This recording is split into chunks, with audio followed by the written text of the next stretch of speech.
Hello दोस्तों, स्वागत है आपका अपने चैनल स्टूडेंट पॉइंट पे। तो दोस्तों कैसे हैं अभी आप सभी लोग? जाहिर सी बात है अच्छे ही होंगे। अगर आप हमारी वीडियो डेली देख रहे हैं दोस्तों तो कमेंट जरूर कीजिए, शेयर कीजिए अपने कॉलेज के ग्रुप में, लाइक कीजिए वीडियो को अगर आपको वीडियो अच्छी लग रही है दोस्तों। तो चलते हैं दोस्तों आज की वीडियो पर, जो है हमारी HP टेट जून 2019 का सेकंड पार्ट। इसमें हमने फर्स्ट पार्ट कर लिया है। तो चलते हैं पहले क्वेश्चन की ओर। 39 question, which of the following, एक मिनट दोस्तों, which of the following is not a concurrency rule for triangle. तो दोस्तों इसका आंसर है ए, एंगल एंगल एंगल। देखो कनकरेंसी के कुछ 4 से 5 कनकरेंसी रूल होते हैं, वो आपको पता होने चाहिए। एक होता है side angle side, angle side angle, right hand angle, right angle side है, ठीक है, RHS। इसमें क्या होता है, एक 90 डिग्री का एंगल होता है और एक साइड होती है, ठीक है। तो एक होते हैं, ये होते हैं 3। बाकी जो एंगल एंगल एंगल है दोस्तों, ये वाला नहीं होता, ये गलत है, ठीक है। तो बी गलत है इसका। Pair of angle with the common vertices. देखो दोस्तों, pair of angle with the common vertices, जैसे कि ये मान लो, ठीक है, ये एक आपने रेखा खींच दी इसके बीच से, एक आपका ये एंगल हो गया, एक आपका ये एंगल हो गया। कैसे? ये एंगल 1 हो गया आपका, ये एंगल 2 हो गया। देखो वर्टिसेस होती है, ये वाला पॉइंट, ये वर्टिसेस होती है और ये कॉमन नाम इसमें। तो इन दो पेयर ऑफ एंगल है, एंगल 1 और एंगल 2 का, जिसमें क्या है, एक कॉमन आर्म है और वर्टिसेस है। इसको बोलते हैं, इन दोनों एंगलों को, जो एंगल 1 और एंगल 2 है, ये आपस में क्या होंगे, ये एडजेसेंट एंगल्स है। क्या हो जाएंगे? Adjacent angles.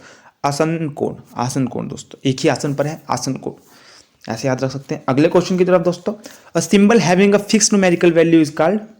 तो दोस्तों ये सिंपल सी बात है, वो होते हैं कांस्टेंट, जो जिनकी फिक्स्ड वैल्यू होती है।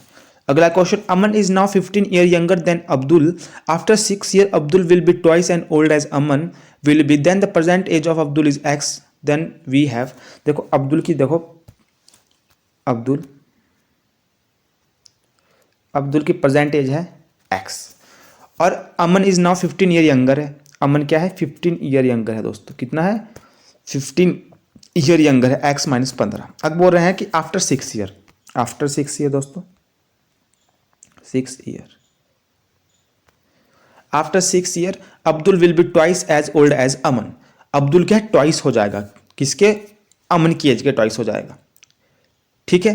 तो अब्दुल अभी कितने साल का है? एक्स साल का है। तो हम अब्दुल को लिख सकते हैं एक्स प्लस 6, 6 साल बाद एक्स प्लस 6 साल का हो जाएगा, ठीक है। और अमन की, ये देखो ये है अब्दुल की एज, हमारे को इक्वल करनी है किसके? अमन की एज के। हमारे को क्या करना पड़ेगा? अब अमन की एज 5 साल बाद कितनी हो जाएगी दोस्तों? 6 साल बाद कितनी हो जाएगी? एक्स माइनस 15 में प्लस 6 कर देंगे तो कितना आ जाएगा? एक्स माइनस 9, एक्स माइनस 9 आ जाएगा। अब मुझे बताओ कि इन दोनों इक्वेशन को इक्वल कैसे करेंगे। देखो ये क्या है? एक्स प्लस 6, और इन्होंने क्या बोला है कि जो अमन है, अमन की एज क्या हो गई है 6 साल बाद, अमन की एज क्या हो गई है अब्दुल की एज से आधी है, या इन्होंने क्या बोला है कि अब्दुल की एज 2 गुना है अमन की एज से। तो अब अब्दुल की एज में क्या कर दो, यहाँ पे क्या कर दो दोस्तों, अब्दुल की एज में क्या कर दो, अब्दुल की एज में करेंगे कि अमन की एज में हम क्या करेंगे, 2 साल गुना कर देंगे, 2 साल गुना कर देंगे। इससे क्या हुआ, इससे अमन और अब्दुल की एज इक्वल बन गई। हमने इक्वेशन बनानी है तो हम अब्दुल और अमन की एज इक्वल बनानी पड़ेगी। ये एक्स प्लस 6 अब्दुल की एज है और अमन की एज क्या बोला है, अमन की एज क्या बोला है 6 साल बाद, 6 माइनस कर देंगे 15 से तो क्या जाएगा एक्स माइनस 9। इन्होंने बोला है कि अमन क्या है, 2 गुना बड़ा है, अमन 2 गुना बड़ा है। जब ये अमन की एज है दोस्तों, जब अमन 2 गुना बड़ा है तो अब तो क्या करेंगे, इनको इक्वल करना हो अमन और अब्दुल की एज को, तो क्या करना पड़ेगा, अमन की एज में भी 2 गुना करना पड़ेगा, जिससे क्या हो जाएगा, वो इक्वल हो जाएगी, दोनों equation left hand side right hand side equal हो जाएगी। तो यही हमने किया, 2x माइनस 9 एक्स प्लस 6, ये इक्वेशन बनी, 2x माइनस 9 एक्स प्लस 6, ये आंसर हो जाएगा आपका। इक्वेशन बनाने को बोली थी दोस्तों। आगे चलते हैं क्वेश्चन की ओर। Radii of 2 circle are 8 centimetre 6 centimetre, then radius of the circle having the area equal to the sum of the areas these two given circle is. ये बोल रहे हैं कि हमारे पास 2 सर्कल है जिसका रेडियस है, एक का है 8 सेंटीमीटर दोस्तों और एक का है 6 centimetre. The radius of the circle having the area equal to sum of the area of these two given circle. इन्होंने बोला एक कोई तीसरा सर्कल है जिसका क्या रेडियस किसके बराबर है, the radius of the circle having the area क्या है, इक्वल है किसके, sum of the areas of these two given circle. इसका एरिया किसके बराबर है, इन 2 गिवन सर्कल के एरिया के बराबर है। तो इसका एरिया निकाल दो, पहले सर्कल का एरिया, एरिया का फॉर्मूला क्या होता है सर्कल के, पाई आर स्क्वायर। तो इसका निकालोगे तो क्या जाएगा, आठी आठी चौंठ, चौंठ पाई आ जाएगा दोस्तों। इसका निकालोगे अगले एंगल का या आर का रेडियस का, इसका क्या जाएगा, पाई आर स्क्वायर। इस रेडियस का क्या हो जाएगा सर्कल का, जो इस रेडियस से सर्कल बनेगा उसका एरिया क्या हो जाएगा, छिका छिका 36, 36 पाई। अब इन्होंने बोला है कि radius of circle having the area equal to the sum of the area, तो इन सम कर दो इन दोनों का, ये आ जाएगा 36 और 64 कितना हो जाता है दोस्तों, 100 पाई। क्या हो जाता है, 100 पाई। तो इसका एरिया कितना, जो बड़ा सर्कल है हमारे पास उसका एरिया कितना है, 100 पाई है। क्यों, क्योंकि उन्होंने बोला है कि जो छोटे सर्कल है इनके जो एरिया का सम होगा वो ही बड़े एरिया का, बड़े सर्कल का एरिया होगा। तो इन छोटे सर्कल का जो एरिया है वो है 100 पाई, तो बड़े सर्कल का एरिया भी कितना हो जाएगा, 100 पाई। तो ये आ जाएगा। अब हमारे को 100 पाई हमारे पास आ गया। अब हमारे को यहाँ से बड़े सर्कल की रेडियस निकालनी है। क्या बोला इन्होंने, रेडियस बताओ हमें बड़े सर्कल की, the radius of the circle. तो बड़े सर्कल की रेडियस बताओ। जब हमें पता लग गया कि बड़े सर्कल का एरिया कितना है, पाई आर, पाई 100 पाई है, तो उसका रेडियस निकालना। रेडियस का फॉर्मूला क्या होता है, पाई आर स्क्वायर। ठीक है, इक्वल टू किसके बराबर है, एरिया कितना है इसका, 100 पाई। इक्वल मान सकते हैं हम दोस्तों। अब यहाँ से आर निकालना है आपको, आर स्क्वायर। तो आप क्या करो, 100 पाई को इसके नीचे ले जाओ, पाई से पाई कट जाएगा, बचा 100, अंडरूट कर दो दोनों में, दो आर से आर कट गया, और 100 का अंडरूट क्या होता है, 10। तो बड़े एरिया का, बड़े सर्कल का, बड़ा सर्कल है जो उसका रेडियस कितना आ गया, आर आ गया, मतलब 10। आर कितना आया, 10। आशा करता हूँ दोस्तों क्वेश्चन समझ आया होगा। आगे चलते हैं। 44 question, circumference of the base of a right circular cylinder is 44 centimetre and it's height is 15 centimetre, the volume of the cylinder is. Question क्या है दोस्तों, कि सर्कमफ्रेंस की बात कर रहा है कि circumference of the base of right circular cylinder is 44 centimetre. कैसे, अब पहले तो आपको इसके लिए पता होना चाहिए कि सिलेंडर कैसे बनता है। देखो सिलेंडर होता है, थोड़ी लिखने में दिक्कत होती है इसमें, समझ लीजिएगा, क्योंकि हम फ़ोन पे ही करते हैं, थोड़ी राइटिंग भी नहीं बनती। तो ये है आपका सिलेंडर। अगर नहीं लग रहा है सिलेंडर तो मान लो ये सिलेंडर है। सिलेंडर इसी तरीके होता है। ये बोल रहे हैं कि circumference of the base of right circular cylinder का कितना है, 44। ये जो सर्कल है, ये सर्कमफ्रेंस है जो इस वाले सिलेंडर का, ठीक है, इसके बेस का सर्कुलर सिलेंडर इज 44 है। कितना है सर्कमफ्रेंस, 44। सर्कमफ्रेंस मैंने आपको क्या बोला है, या पैरामीटर सर्कल का, ऐसे पैरामीटर बोलते हैं पर सर्कल की फॉर्म में क्या बोलते हैं, सर्कमफ्रेंस। जो इसकी बाहर की आउटर लाइन होती है, ये बोल रहा है कि सर्कमफ्रेंस कितना है इसका, 44 सेंटीमीटर है। एंड इट्स हाइट इज, जो इस सिलेंडर की हाइट कितनी है, 15 सेंटीमीटर। तो वॉल्यूम फाइंड करना हमारे को सिलेंडर का। पहले तो आपको वॉल्यूम का फॉर्मूला पता होना चाहिए, पाई आर स्क्वायर एच, सिलेंडर के वॉल्यूम का फॉर्मूला। हमारे को आर निकालना पड़ेगा। हमें आर क्वेश्चन में नहीं दिया है, परंतु हम कहाँ से निकाल सकते हैं, सर्कमफ्रेंस से निकाल सकते हैं। सर्कल का सर्कमफ्रेंस कितना होता है, 2 पाई आर दोस्तों, 2 पाई आर होता है।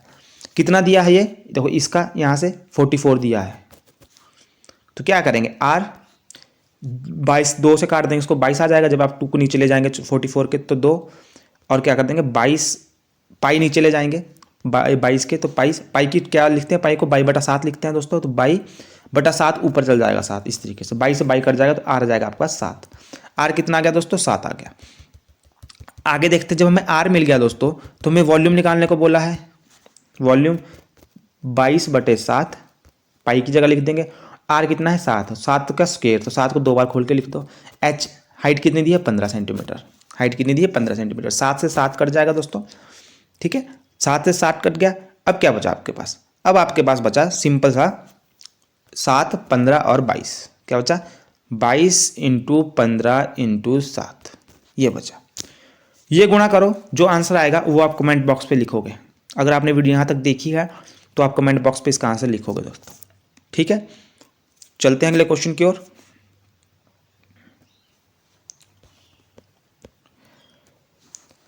द वैल्यू बोल निकालने को बोलिए इस क्वेश्चन की। सिंपल सा क्वेश्चन देखो दोस्तों, ये क्या है, क्यूब रूट है। सबसे ऊपर क्या दिया है ना, क्यूब रूट दिया। जब से बाहर 3 लिखा है ना, जैसे रूट के बाहर 3 लिखते हैं इसके बिल्कुल जड़ में, यहाँ जैसे ऐसे जो यहाँ 3 लिखते हैं, इसका मतलब क्यूब रूट है ये, ठीक है। तो कुछ 441 का रूट बोला है, 441 का स्क्वायर रूट बोला है। तो क्या रूट होता है 441 का, किसका होता है, 21 का होता है। 21 को 2 बार गुणा करोगे 441 आ जाएगा। मैं यहाँ की बात कर रहा हूँ। 16 किसका होता है, 16 का रूट क्या होता है, 4। 16 का रूट होता है 4, और 4 का रूट क्या होता है, 2। हम क्या करें, स्क्वायर रूट की बात कर रहे हैं। अब इनको प्लस कर दो, 21 और 4 25 और 2 27, अच्छा जी, अब बताओ 27 का क्यूब रूट क्या होता है दोस्तों? 27 का क्यूब रूट क्या होता है? यह 27 किसका क्यूब होता है? ठीक है, तो 3 होता है दोस्तों। 3, जब आप 27 का क्यूब रूट आता है 3, मतलब आप 3 को जब 3 बार गुणा करोगे तो आपका आएगा 27। तो इसका आंसर हो गया 3A। अगले क्वेश्चन की तरफ, if the sum of two consecutive even number is 66 then the smaller one is. क्या बात कर रहे हैं दोस्तों ये, कि the sum of two consecutive even number is 66। देखो अपने से मान लो, पहला कंसेक्यूटिव इवन नंबर मान लो, आपने मान लिया x, मान लिया। इन्होंने बोला कंसेक्यूटिव इवन नंबर। अब कंसेक्यूटिव इवन नंबर के लिए मानना पड़ेगा, हमें दूसरा नंबर मानना पड़ेगा x+2। x+2 ही क्यों माना? क्योंकि दोस्तों x में जब आप x में जब क्या डालोगे आप कंसेक्यूटिव इवन नंबर डालोगे कोई भी, जैसे आपने डाल दिया 2, मान लो 2 डाल दिए, तो ये भी देखो इवन नंबर आएगा 2, और 2 + 2 4। तो हमने 2 प्लस करके ये हमें फायदा हुआ कि उससे अगला इवन नंबर आएगा। तो x डाला, x+2 डाला, सम बोला है इनका, कितना आ रहा है x+2 का सम कितना आ रहा है 66। द स्मॉलर वन, इन्होंने बोला कि स्मॉलर इवन नंबर कौन सा है इसमें, 2x+x 2x आ गया दोस्तों, 2x+2 = 66। देखो 2x, इस 2 को ले जाओ 66 की परे को 7 को, तो यह जाएगा, प्लस का है तो माइनस का हो जाएगा, तो -2। तो क्या आ गया आपके पास दोस्तों 64। 2x, x को डिवाइड कर, 2 को डिवाइड कर दो उससे, 32 आ गया। क्या आ गया दोस्तों? 32 आ गया, बी आंसर।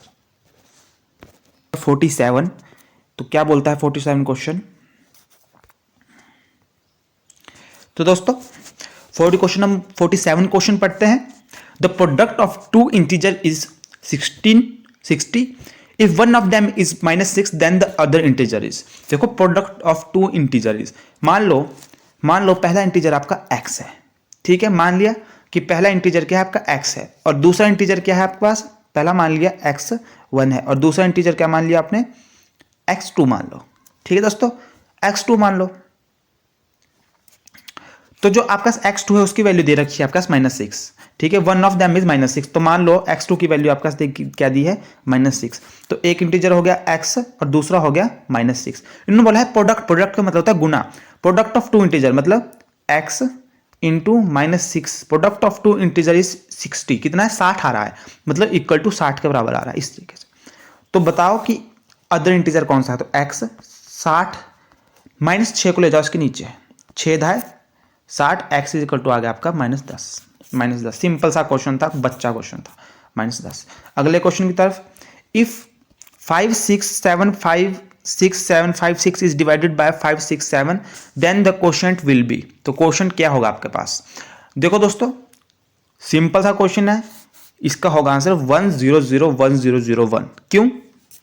आप देखो हमेशा ध्यान रखिएगा एक बात, 5 6 7 5 6 7 5 6 7 इस तरीके से क्वेश्चन, एक बात ध्यान रखिएगा, जब आप इसको 5 6 7 से डिवाइड करोगे तो पहले तो चल जाएगा 5 6 7 1 पे, तो 5 6 7 का 1 आ गया। देखो ये माइनस हो जाएगा, 0 बन जाएगा सारा। अब आपका एक नंबर हमेशा एक नंबर आता है, ऊपर से एक नंबर आ गया 5, परंतु ये तो 5 6 7 से बहुत छोटा है, तो हमें क्या एक और नंबर लाना पड़ेगा नीचे 6, उसके लिए हम यहाँ लगा देंगे 0, ठीक है, और 6 नंबर आ जाएगा नीचे 6, परंतु अभी भी ये 5 6 7 छोटा, तो उसके लिए हमारे को क्या है एक और 0 लगानी पड़ेगी इधर। अब क्या है 7 नीचे आ जाएगा, तो फिर चल जाएगा ये 5 6 7 पे 5 6 7 जो हो जाएगा 0। देखो यहाँ पे लिख देता हूँ, पहले हमने क्या किया 1 पे गया, तब 0 0 लिया हमने 1, इस तरीके से। अब क्या है हमारे को फिर से 5 एक नंबर नेचुरली आता है, 5 आ गया, परंतु क्या है 5 बहुत छोटा, तो हमको फिर से 0 लगानी पड़ेगी, तो एक 6 उतार सकते, 0 की 6 उतार दी, एक और 0 तो 7 उतार दिया नीचे, ठीक है, तो 1 पे चल जाएगा फिर से, तो क्या आएगा 10101, यह होगा आपका आंसर सी दोस्तों। अगले क्वेश्चन की तरफ, one of the factor x² - z² + y² का कौन सा फैक्टर, एक फैक्टर बताओ। तो दोस्तों बहुत सिंपल क्वेश्चन है, क्या होगा इसमें, जो x² + y² - 2xy - z², हम इस तरह से इसको अरेंज करेंगे। क्यों करेंगे? क्योंकि दोस्तों x² + y² - 2xy किसका फॉर्मूला बनता है, ये बनता है x - y का होल स्क्वायर का फॉर्मूला। क्यों? इसको खोलोगे x का फॉर्मूला बनेगा a का स्क्वायर मतलब x का स्क्वायर + y का स्क्वायर - 2xy और -z² साथ में। देखो ये आ जाता है, ये फॉर्मूला बनता है आपका एक फार्मूला था x माइनस वाई का, तो ये होता है का स्क्वायर का x square plus y square minus 2xy, और एक फार्मूला बनता है आपका दोस्तों a square minus b square, ये बनता है a माइनस बी और a प्लस बी। ठीक है, जिसमें a की वैल्यू है x माइनस वाई और b की वैल्यू है z। a की वैल्यू है x माइनस वाई, b की वैल्यू z, इसमें पुट कर दोगे तो a आ जाएगा आपका x minus y minus z, एक फैक्टर आ गया आपका से, दूसरा फैक्टर आ गया x minus y plus z, ये दो फैक्टर आ गए, एक आ गया x minus y minus z और एक आ गया x minus y plus z. x minus y plus z जो है ए आंसर। दो फैक्टर बताने थे, एक फैक्टर आपका ये है उसमें से। ठीक है दोस्तों, आगे चलते हैं क्वेश्चन 50 पे। If the radius of sphere is 2d by 3 then its volume. देखो रेडियस दिया है एक स्फीयर का 2d बाई 3, ठीक है, उसका वॉल्यूम बताओ। तो स्फीयर का वॉल्यूम का फॉर्मूला क्या होता है, वॉल्यूम ऑफ स्फीयर। ठीक है, वॉल्यूम ऑफ स्फीयर का क्या फॉर्मूला होता है, ये होता है 4/3 pi r cube, 4/3 pi r cube. दोस्तों डालो 4/3, 22/7 भर जाएंगे पाई की जगह, पाई की जगह 22/7 भरने की जरूरत नहीं, क्योंकि आंसर में पाई की जगह पाई ही है। देखो पाई है हर जगह, आंसर भी देखना पड़ता है। पाई आर, आर की वैल्यू क्या दी है 2d, तो 2d/3 का क्यूब।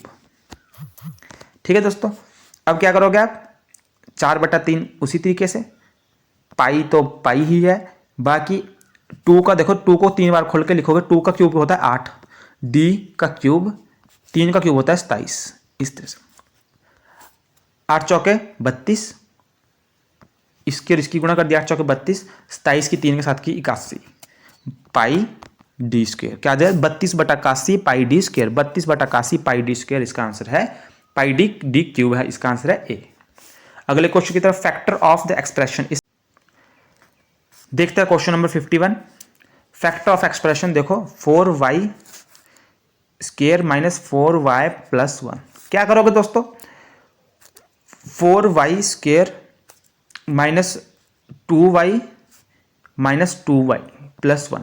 क्यों लिखा हमने ये, क्योंकि हमने क्या करते हैं इसमें, जब हम किसी के फैक्टर बनाते हैं तो जो सेंटर वाली टर्म होती है, जो y वाली टर्म होती है, या x भी हो सकता है, y हो सकता है, जो सेंटर वाली टर्म होती है उसमें क्या करते हैं, उसे इस तरीके से तोड़ते हैं कि जमा और गुणा करने पर, जमा और माइनस करने पर वही शब्द आए। जैसे -4 है तो -4 ही आए, और गुणा करने पर क्या आना चाहिए, वो दो नंबरों को जो इसका और इसकी गुणा करके आएगा, फर्स्ट वाले और लास्ट वाले की। जैसे 4 × 4, तो ऐसा नंबर कौन सा है, देखो जो -2 और -2y की आप जमा माइनस या जमा करोगे तो क्या आ रहा है इसमें, माइनस माइनस प्लस 4y ही आ रहा है, माइनस का 4y, और गुणा करने पर क्या आ रहा है 4 आ रहा है। तुम्हारे दोनों को सेटिस्फाई करती है। यहाँ से हमने क्या ले लिया, 2y कॉमन ले लिया, 2y माइनस 1, 2y माइनस 1, तो यहाँ पे इस वाले से हमने क्या कॉमन ले लिया, -1 कॉमन ले लिया। तो दोस्तों क्या है, 2y माइनस 1, 2y माइनस 1, दो फैक्टर आ गए हमारे पास, 2y minus 1, 2y minus 1, C answer. आशा करता हूं दोस्तों आपको ये क्वेश्चन समझ आया होगा। 52 क्वेश्चन देखते हैं, सॉल्यूशन ऑफ इक्वेशन। इस इक्वेशन का हमारे को सॉल्यूशन बताना है। सिंपल सा इसका तरीका है, जो भी जैसे 0 2 है ना, तो इसमें x फर्स्ट वाला x होता है, सेकंड वाला y होता है। 4 0 है तो इसमें ये x फर्स्ट वाला x है, दूसरी वाला y है। तो सारे ऑप्शनों को देख के देखो इसमें कि इक्वल टू का लेफ्ट हैंड साइड और राइट हैंड साइड इक्वल आ रही है कि नहीं आ रही। जैसे कि फर्स्ट ऑप्शन डालते हैं, x फर्स्ट क्या है 0 और 2, तो इसमें x है, ये y है, तो x की जगह 0 डालो, x की जगह 0, 0 आ गया, y की जगह क्या डालो 2, तो 2 दूनी 4 इज इक्वल टू 4, तो -4 इज इक्वल टू 4, ये इक्वल नहीं है, एक -4 है, एक प्लस का 4 है। 4, 0 डालो, ये x है, ये y है, x का 4 डालो, y की जगह 0 डाल दो, तो ये 0 बन गया इज इक्वल टू 4, तो ये 4 इज इक्वल टू 4 आ गया, तो ये सही है आपका बी ऑप्शन। इसी तरीके से इनको निकालते हैं। अगले क्वेश्चन की तरफ दोस्तों, 53 क्वेश्चन, द वैल्यू ऑफ इसकी। तो देखो कोई भी नंबर होता है, कोई भी माइनस का नंबर होता है या प्लस का, जैसे कि अगर इवन नंबर है, इसकी पावर इवन है, जैसे कि 2 4 6 सम संख्या है, तो क्या आएगा, हमेशा पॉजिटिव नंबर ही आएगा। जैसे इसका क्या है 1000 है, तो हमेशा 1 पॉजिटिव होगा। ठीक है, किसी के भी ऊपर सम इवन संख्या होती है तो हमेशा पॉजिटिव नंबर आता है। ठीक है, अगले क्वेश्चन को, वैल्यू ऑफ 54, वैल्यू ऑफ इसकी वैल्यू निकालनी है। तो सिंपल सा क्वेश्चन है, 5 1/100 कैसे ले सकते हैं आप, कैसे लिख सकते हैं, 0.00, ठीक है 0.1 लिख सकते हैं आप। क्या लिख सकते हैं दोस्तों, 0.1। जितने नीचे 0 होती है उतने दशमलव के आगे उतने अक्षर होने चाहिए, अंक होने चाहिए। जैसे कि 1/100 है तो 0.01 बन गया। ये 5/1000 है दोस्तों। तो इसको जब 1000 को हटाना होगा तो 5 अब पॉइंट लगाओ, ठीक है। दशमलव के आगे 3 जीरो होने चाहिए, 3 अंक होने चाहिए, 1 2 3 इस तरीके से। आशा करता हूँ समझ आ रहा होगा आपको। तो ये लिख देंगे आप 0.005, यहाँ पर 0, यहाँ पर 0। अगला क्या है, 4 जीरो है तो इस तरीके से 0 0 0, 4 अक्षर होने चाहिए अंक के आगे, पॉइंट के आगे, तो 51 इस तरीके से। अब इनको प्लस कर दो, 1 0 2 0 5, क्या आ गया दोस्तों, क्या आ गया आपके पास आंसर? आपके पास आंसर आ गया 50201। देखो ऑप्शन में है 50201 सी, 50201 सी आंसर। अगला question 55 question, 8a is equal to 35 square minus 27 square. देखो 8a इज इक्वल टू, देखो मैंने इसका फॉर्मूला बताया था आपको, इसको आप सॉल्व कर सकते हो, या तो आप 35 का स्क्वायर कर लो, ठीक है। अब 35 का स्क्वायर कर लो, 35 का स्क्वायर कितना होता है तो आपको ये पता होना चाहिए। अब आपको क्या करना पड़ेगा, उसके लिए आपको गुणा करना पड़ेगा। क्या करना पड़ेगा दोस्तों, गुणा करना पड़ेगा। तो 35 का स्क्वायर होता है 1225 माइनस 27 का स्क्वायर होता है 729। जब आप इन दोनों को माइनस करोगे दोस्तों तो आ गया आपके पास 496। क्या आएगा, 496। 8a है, 8 को ले जाओ इसके नीचे तो काट दो, 8 छीके 48, एक चल गया, 8 दूनी 16, क्या आ गया, a की वैल्यू आ गई 62। क्या आ गई, 62, ए आंसर है इसका, ठीक है। बाकी आप इस क्वेश्चन को और किस तरीके से कर सकते थे, इसको कर सकते थे 8a है, मैंने आपको a square minus b square का फॉर्मूला था, तो याद आना था 35 माइनस 27, 35 प्लस 27, इस तरीके से प्लस, इनको सॉल्व करके भी आपके ये आता। आगे चलते हैं, द सम ऑफ, देखो फिर से वैसे ही क्वेश्चन आ गया, सम ऑफ, इनका सॉल्व करके बताओ। ये क्वेश्चन आप खुद करोगे, देखो कुछ नहीं करना है इसमें भी, मैं आपको बता देता हूँ थोड़ा सा, कुछ भी नहीं करना है इसमें आपको। इसको पॉइंट में लिखना, जैसे कि 0.42 ये हो गया, 0.042, ठीक है, 0.0042, इनको प्लस कर दो पहले, 2 6 6 4 0.46 ये आ गया। इसको माइनस करने को किससे बोला, 0 पॉइंट माइनस कर दो इसको 0.00042 से, ठीक है दोस्तों, माइनस कर दो। और आपका इसका माइनस करके आंसर आएगा, वो आप कमेंट बॉक्स पे लिखोगे। क्या लिखोगे, कमेंट बॉक्स में लिखोगे, ठीक है दोस्तों। आशा करता हूँ आपको समझ आ रहे होंगे। हिंट दे देता हूँ, चलो इसका आंसर बता देता हूँ, परंतु सॉल्व करके आप तब भी लिखोगे कि आपका सही आएगा नहीं है, बी आंसर है इसका। क्या आंसर है इसका, बी आंसर है। आगे चलते हैं 0.46578। अगले क्वेश्चन को, द वैल्यू ऑफ 0.088, देखो आपको क्या करना है, 0.088 को डिवाइड करना है 2.2 से। मैंने बताया जिसको दशमलव में दिक्कत होती है वो क्या करो, दशमलव को हटा दिया करो। जैसे दशमलव के आगे कितने हैं, 3 अक्षर है, तो आप कितने जीरो लगा दोगे नीचे, एक के बाद 3 जीरो लगा दोगे, ठीक है, एक के बाद 3 जीरो। यहाँ दशमलव 2.2 है तो दशमलव के आगे कितने अक्षर है, एक अक्षर है, तो 1, इस तरीके से ये दशमलव हट गए आपके दोनों। ऊपर बचा 88, नीचे बचा 22, 22 चौके 88, एक जीरो से एक जीरो, तो आपका क्या आएगा, यहाँ 2 जीरो है तो क्या आएगा आपका 0.04, क्या जाएगा 0.04 दोस्तों। आशा करता हूँ क्वेश्चन समझ आया, 0.04 सी आंसर। अगला क्वेश्चन है,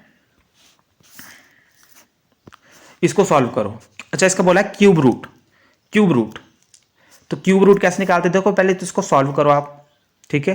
पहले तो क्या करो, सॉल्व करो इसको, 216 की गुणा करो 1 से, बताया मैंने आपको, 216 गुणा करो 1 से, 216 ही आएगा, 216 को प्लस कर दो 217 से, क्या आएगा 3 4 400 6 2 116 100, अच्छा 127, सॉरी दोस्तों 127 है, ये 127 है, 127 से करो प्लस 13 3 1 3 4 और 1 3, 343 आ गया दोस्तों। कितना आ गया, 343। तो 343 बाय 216 का क्या निकालोगे आप, क्यूब रूट बोला आपको, क्यूब रूट। तो 347 का क्यूब रूट क्या होता है पहले बताओ, आपको पता होना चाहिए। 347 का क्यूब रूट कितना होता है दोस्तों, 7 होता है। क्या होता है, 7 होता है। क्या होता है, 7 होता है। और 216 का क्या होता है, 216 का क्या होता है, 6 होता है दोस्तों, 6। तो 7/6 देखो, 7/6 किसका आंसर है, 7/6, ये भी नहीं है, 6/7 है, ये भी नहीं है, माइनस में है, ये भी नहीं है। देखो 6 कम 6 प्लस 1 कर दोगे 7, तो 7/6, ये 7/6 ही बनता है, सी आंसर। तो अगले क्वेश्चन की ओर, if the train 240 metre long pass a pole in 60 second then the pass speed of the train. देखो ट्रेन की कितनी स्पीड है, ट्रेन की कितनी लंबाई, 240। ये एक पोल को पास कर रही है। देखो जैसे ये यहाँ पे एक पोल है, ये ट्रेन 240 मीटर लॉन्ग है, तो ये पूरा डिस्टेंस इस पोल को पास करेगी ना, जब इसकी पूरी ट्रेन एक क्रॉस हो जाएगी इससे, तो 240 मीटर का डिस्टेंस ने ट्रेन ने पार किया, यही मतलब हुआ इसका। तो ट्रेन जो डिस्टेंस है वो है 240 मीटर। पोल का जो टाइम है वो है 16 सेकेंड। कितना दोस्तों, 16 second. Speed of the train बोला हमारे को निकालने को। स्पीड होता है, क्या होता है स्पीड, डिस्टेंस अपॉन टाइम। क्या होता है, डिस्टेंस अपॉन टाइम। तो क्या हो गया 240, टाइम क्या है 16। हमारे को आंसर पर दोस्तों किलोमीटर पर आवर में दिया है, और आपका यहाँ पे जो ये है ये मीटर में है, ये सेकंड में है, आपको आवर में कन्वर्ट करना पड़ेगा। तो 240 मीटर को पहले आप यहाँ पे किलोमीटर में पहले ही कन्वर्ट कर लो। तो 240 को आप किलोमीटर में कन्वर्ट करोगे तो आपको डिवाइड करना पड़ेगा इसे 1000 से, क्योंकि 1 किलोमीटर में 1000 मीटर होते हैं। तो 1000 से डिवाइड करोगे, और उसी तरह आप 16 को आवर में चेंज करने के लिए पहले मिनट में चेंज करोगे, इसलिए पहले 60 से डिवाइड करोगे। ठीक है, क्या करोगे, 60 से डिवाइड करोगे। ठीक है, और उसके बाद क्या करोगे, मिनट में चेंज हुआ अभी, तो अभी फिर से 60 से इसको डिवाइड करोगे एक और, मतलब 3600 से करोगे आप। सिंपल सी बात, 3600 से। जब भी सीधे डायरेक्ट सेकंड से आवर में, आवर से सेकंड में कन्वर्ट करना हो तो 3600 का सीन बनता है। तो ये आ गया आपका, एक आ गया 240 बटा 1000, एक आ गया 1116 बटा 3600, तो 1600 बटा 3600। ठीक है, आपका फॉर्मूला क्या होता है दोस्तों, क्या होता है डिस्टेंस, ऑफ डिस्टेंस कितना 240, 1000 लिख दो इसको। और डिस्टेंस अपॉन टाइम कितना है, टाइम कितना है दोस्तों, टाइम है आपका 16 बटा 3600, 16 बटा 3600। तो कैसे बना आपके पास 240 बटे 1000, 16 बटा 3600, इस तरीके से। अब ये 3600 और ये उल्टा कर दो उसको, 240 बटा 1000, यह जाएगा आपका 3600 बटा 16, इस तरीके से। ये 2 जीरो से 2 जीरो कट गया, 1 जीरो से 1 जीरो कट गई। 8 दूनी 16, 8 3 24, 3 आ गया। ठीक है दोस्तों, 18 दूना 36, तो कितना आ गया, 18 टैम कितने होते हैं, 18 टैम 54, तो 54 किलोमीटर पर आवर आ गया, 54 किलोमीटर, आंसर बी। अगले क्वेश्चन की ओर, 3 1/8% of 75 kg is equal to, कितना परसेंट होता है, 8 8 3 24, पहले तो उसको 25/8 में, 25/8% of 75 kg is equal to, 75 का 25/8 कितना कितना kg होगा, ये परसेंट दिया है 25.8%, 75 का 25.8 कितना होगा, 75 का 25/8% निकालना मेरे को, क्या निकालना है, 75 का 25/8%, 8% निकालना है। मैंने बोला है 75 का निकालना है, 75 का की गुणा लगा दो 25/8%, या 10, तो क्या करोगे 8 गुणा इसको किससे, परसेंट से हमारे को क्या करना है, नॉर्मल फॉर्म में कन्वर्ट करना है, तो भाग कर दोगे 100 से। ठीक है दोस्तों, अब देखो मुद्दे वाली बात क्या है, ये आ जाएगा आपका, काट दो से 25 टैम 75, 25 चौके 100, ठीक है, 8 चौके 32, 25 टैम 75, तो आ गया 75, ऊपर आ गया 75 और नीचे आ गया 8 चौके 32। तो अब देखो 75/32 कहाँ बन रहा है, 75/32 कहाँ बन रहा है, पहला ऑप्शन 32 दूना 64। देखो पहले तो 75/32 बोला था मैंने, हाँ, तो पहले तो देखना आपने बेस 32 किसका, सबका ही बेस 32 है, तो ये वाला तो नहीं बन रहा है क्योंकि ज़्यादा जा रहा है। अब देखो इसको 32 को गुणा करो 2 से, कितना आ गया 64, 64 की प्लस करो 11 से, ये आ गया 5 और 7 75, और बेस कितना इसका 32 है, तो 75/32 आपका आंसर है बी। तो दोस्तों कैसी लगी वीडियो कमेंट बॉक्स में जरूर बताएं, आंसर जरूर दीजिएगा इसका, जितने भी आपके से क्वेश्चन मैंने पूछे हैं। अगली वीडियो में मिलते हैं दोस्तों, उससे पहले सब्सक्राइब जरूर कीजिए, आपकी सब्सक्राइब की जरूरत है हमें। धन्यवाद दोस्तों, मिलते हैं अगली वीडियो में।